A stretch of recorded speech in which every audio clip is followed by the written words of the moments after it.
नमस्कार, स्वागत है आपका न्यूज बायोस्कोप में। मैं हूं आसिया। सबसे पहले बात करते हैं झारखंड विधानसभा के मानसून सत्र का। आज मानसून सत्र का अंतिम दिन था और इस छोटे से मानसून सत्र को किस तरह से देखते हैं सत्ता पक्ष और विपक्ष के माननीय, चलिए सुनते हैं उन्हीं की जुबानी।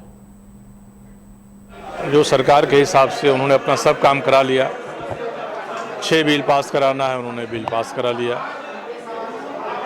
तो ये जो काम होना है वो हो गया, मगर जो माध्यम होता है, तरीका होता है, सरकार को सरकार बिल तैयार करने में 3 महीना 4 महीना का समय लेती है। अफसर देखते हैं, चीफ सेक्रेटरी देखते हैं, सेक्रेटरी देखते हैं, कैबिनेट में जाता है और विधानसभा में वो कहते हैं कि 24 घंटा में आप संशोधन दे दीजिए, पढ़कर इसको अपनी बात कह दीजिए।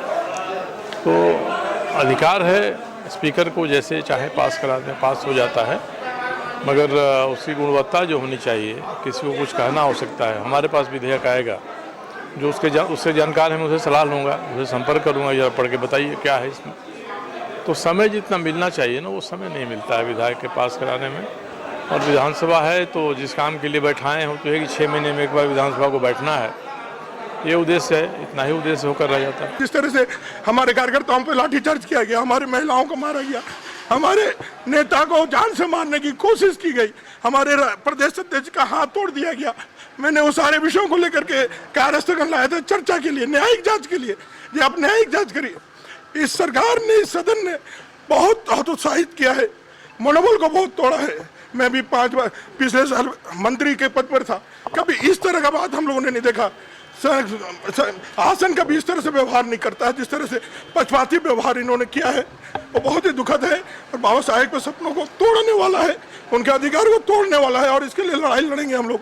ये भावना की आंसू है। अमर बावरी कमजोर नहीं है। आंसू दिख रहा है तो इसका मतलब नहीं है कि अमर बावरी कमजोर है। इस लड़ाई को बाबा साहेब के, अम्बेडकर जी के नाम पर हम लोग लड़ेंगे और अपने हक अधिकार को लेंगे। बाबा साहेब के कारण आज हम लोग इस विधानसभा में प्रतिनिधित्व कर रहे हैं। अगर आप यदि नहीं लड़ने दिए, हमें नहीं बोलने दिए, तो हम चुप रहने वाले नहीं है।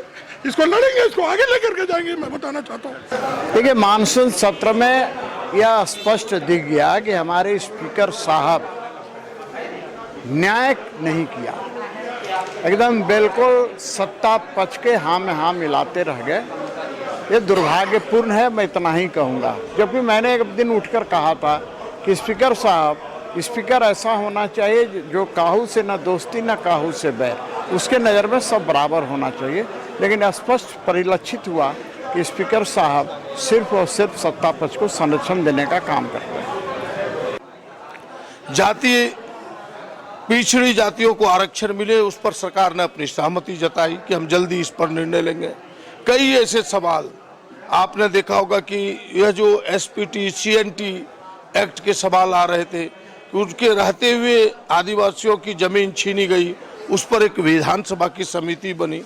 तो कई अनसुलझे सवाल थे, जिन अनसुलझे सवालों का इस बार समाधान करने का सरकार ने प्रयास किया।